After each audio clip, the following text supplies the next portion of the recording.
It is my great pleasure to host my Georgian colleague Tinatin Kirasheli in Vilnius.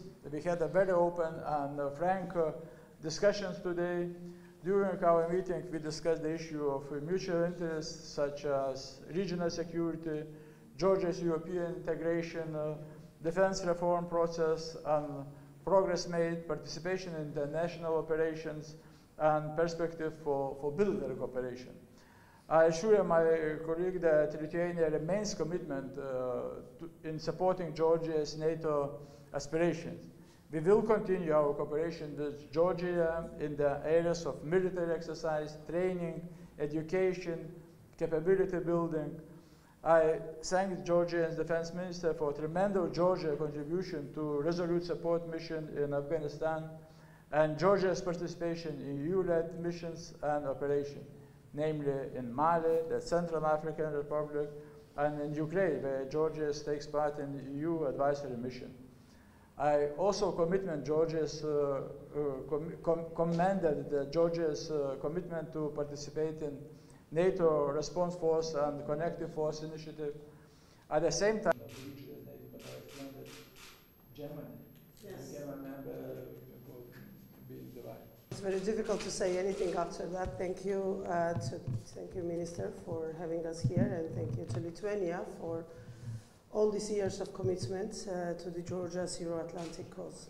I don't know where my country would have been without your sincere support, and we really appreciate it. Georgia has lots of challenges.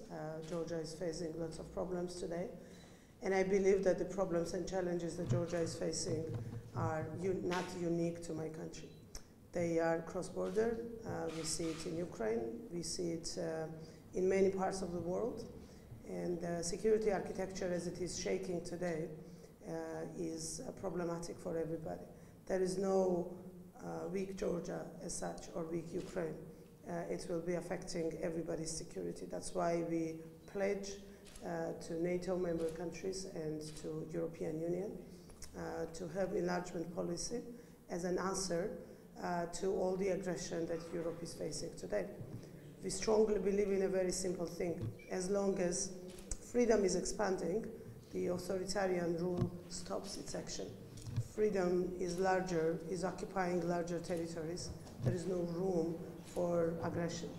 But as long as we put the boundaries to freedom, we say that, okay, this is where the free land ends, then the authoritarian rule, aggression, and occupation takes over.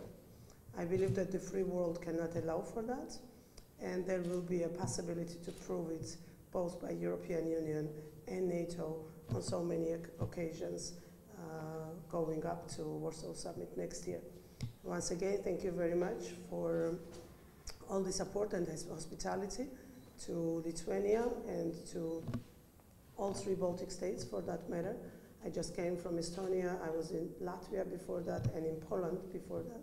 It's kind of my trip to the biggest friends and allies and partners Georgia has in this world. And I believe that with this help and with this cooperation, we will go through and win this war together. Well, I've said it many times in many different fora.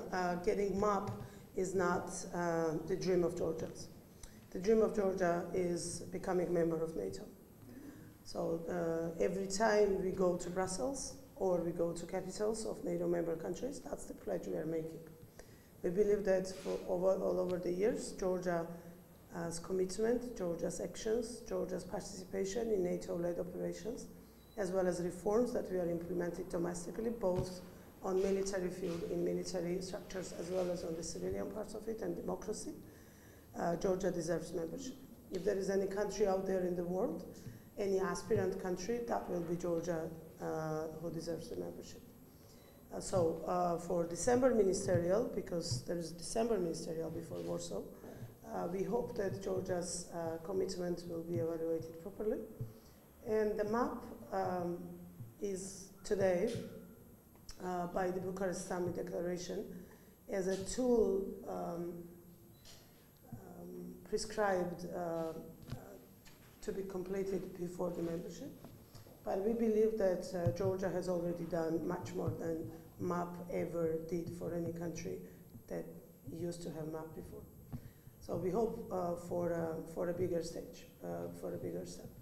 And we will be fighting for it. And we will be trying to get everybody, all 28, convinced that Georgia's path to membership should be seen as clear as that. That it was said in Bucharest that Georgia will become a member of NATO after completion of MAP. We think we've completed everything that was in between the membership and Georgia. So now we need to be put on a membership track.